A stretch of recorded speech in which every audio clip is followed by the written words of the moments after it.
A segunda fase do período modernista é como uma consolidação da primeira fase. Também chamada de geração de 30, foi uma reafirmação do modelo moderno nesta segunda fase. Foi um período muito fértil e rico para a literatura brasileira, até porque se trata de uma fase mais madura do período. E, mais uma vez, vem retratar as realidades de diversos lugares. Dom Henrique Vargas era um dos nomes mais importantes da política, brasileira, e ele se destacou por ser um dos governos que demorou mais tempo no cargo.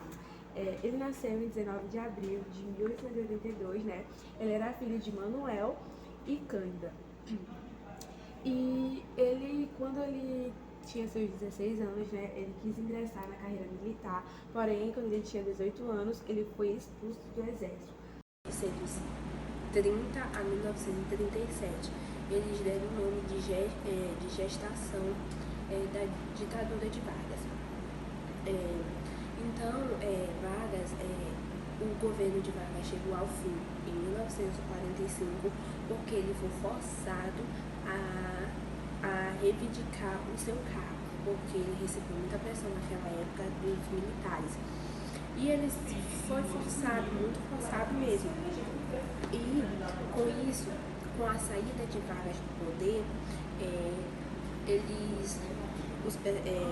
os que estavam lá, os militares, na verdade, que fizeram uma nova Constituição.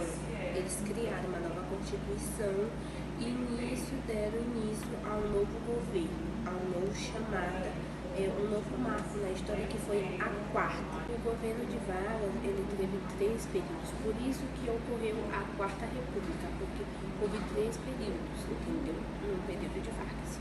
No dia 4 de agosto de 1977, a Academia Brasileira de Letras escolheu a primeira mulher a ocupar uma cadeira na instituição.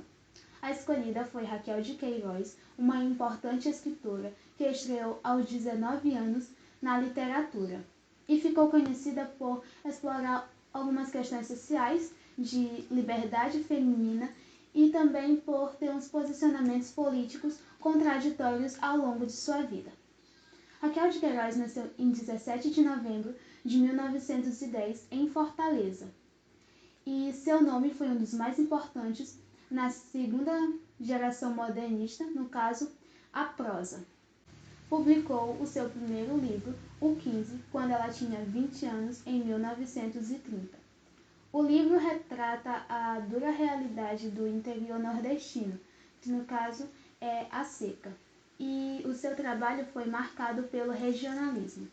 Ela também foi escritora, jornalista e tradutora, e também foi a primeira mulher a receber o Prêmio Camões em 1993.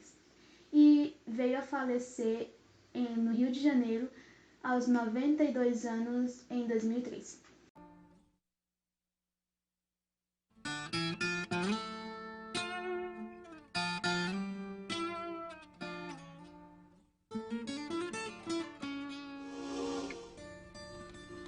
Novamente o cavalo no pedrez. Vicente marchava através da estrada vermelha e pedregosa, orlada pela galharia negra da caatinga morta.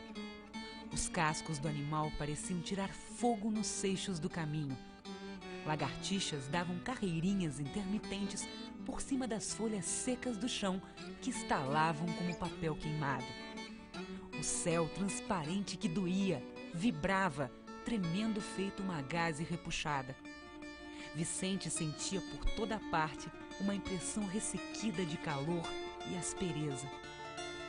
Verde na monotonia cinzenta da paisagem, só algum juazeiro ainda escapa à devastação da rama, mas em geral as pobres árvores apareciam lamentáveis, mostrando os cotos dos galhos como membros amputados e a casca toda raspada em grandes zonas brancas.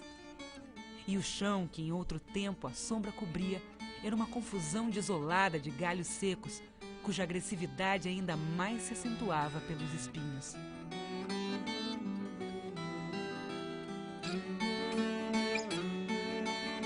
Raquel de Queiroz descreve assim, em seu romance de estreia, a tragédia do homem e da terra no enfrentamento da seca. O 15, além do sentido histórico, é testemunho de quem ainda criança conheceu o retrato da desolação e do sofrimento. Eu já tinha visto tanta seca, eu vi 19, eu vi várias secas. Quando escrevi o 15 em 39, eu já tinha um grande currículo de secas. Já tinha assistido a várias secas, sabia perfeitamente que era uma seca. Quando a seca eu nasci em 10, no final de 10.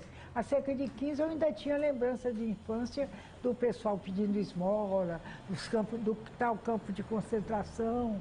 E em 19, que foi também seca, eu já tinha 8 anos para 9 anos e assisti tudo.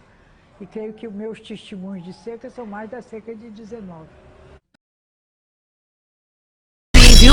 Vilma DR. E com isso,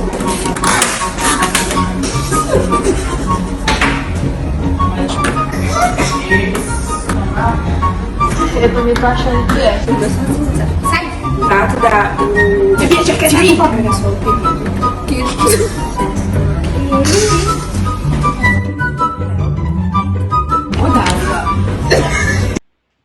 Só isso a tua parte? É só isso a minha parte, pô.